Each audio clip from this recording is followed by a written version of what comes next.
Good morning, everybody. It is a lovely day. It's supposed to be near 70 degrees today and in the 70s for the next several days, which is not the normal here in North Carolina, but it's not too bad for North Carolina. Uh, have you seen anything about the Jodi Arias case? It's the trial that's going on now. It's the one that's making big in the news. Jodi Arias is up for the death sentence, as a matter of fact, for the murder of Travis Alexander. Um, that was her, I don't know if you'd say boyfriend, or I know they had slept together a whole lot. But shortly before his death, he had taken another woman on vacation. Um, Him and Jodi were on again, off again. They were basically just, they hung out together, they slept together a lot. He was of the Mormon faith. He felt, apparently had confided in some of his friends that he didn't feel worthy of his Mormon faith because of the fact that he was having sex with Jodi so often. Jodi wanted to marry Travis Alexander, apparently, and he didn't want to get married. She converted her faith to Mormonism, and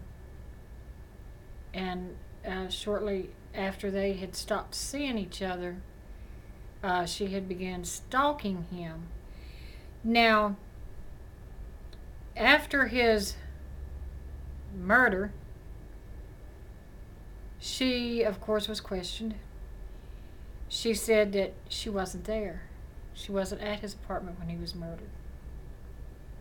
But then they found that to be a lie because there was blood everywhere, and her fingerprints were there, of course. There was a bloody palm print, a hand print that belonged to her. So then she said, well, yes, she was there, but there were two men that came in and attacked them, robbed them, and killed Travis. And so they found out that that was not true and proved her wrong on that, because there was a digital camera that had snapped a picture of her killing him. Stabbed one of the stab wounds, I think. And the camera had snapped a picture of the murder scene in action. So then she admitted, yes, she did kill him, but she did it in self-defense. So that's three stories she's told. And the self-defense story I don't believe is true either, because of the fact that when she killed him, supposedly, allegedly, she stabbed him 29 times, cut his throat, and shot him in the forehead. So that would be overkill. That's just overkill. I think one of the stab wounds, she stabbed him in the heart. Shortly after all of this took place and she left him laying there dead in the shower, she left and she got in her car and she drove and drove and drove. She had another boyfriend. And I don't remember what his name was, but Ron Burns. Ron Burns was his name. So she was supposed to actually met him on the day that she was with Travis. But she didn't go and meet him until the next day. And she told him that the reason she was a day late is because she got lost.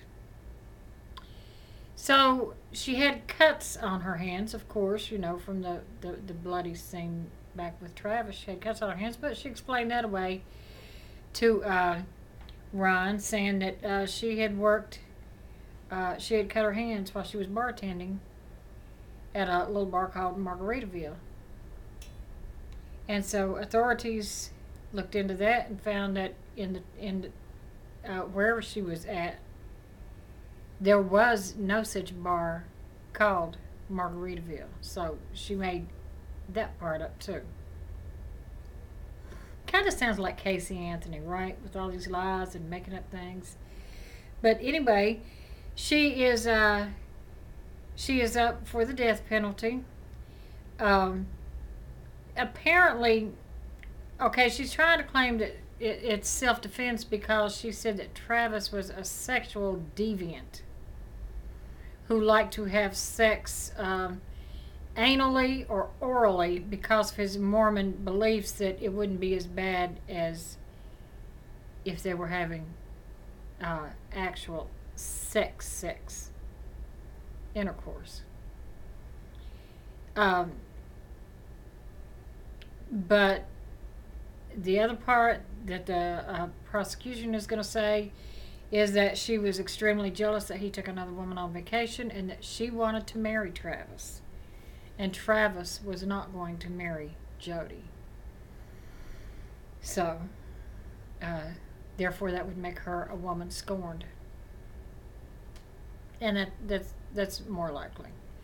So, if she is found guilty, she could get the death penalty. Um, when they asked Ryan, her new boyfriend, if he ever felt threatened by her, he said no. Even when he found out that she had killed Travis, he said no. I think he's still on the witness stand, so not sure really too much about him. But that's what's going on with Jodi Arias. Not sure how much longer the trial's going to last, but she sits in the courtroom and she does cry. I don't know whether they're real tears, whether they're tears for Travis, or whether they're tears that she might get the death penalty, or tears that she's going to go to jail because she got caught. So, not sure what that's all about. But anyway, so I'm going to continue to keep up with the trial, and I will be back with a verdict. And what do you think?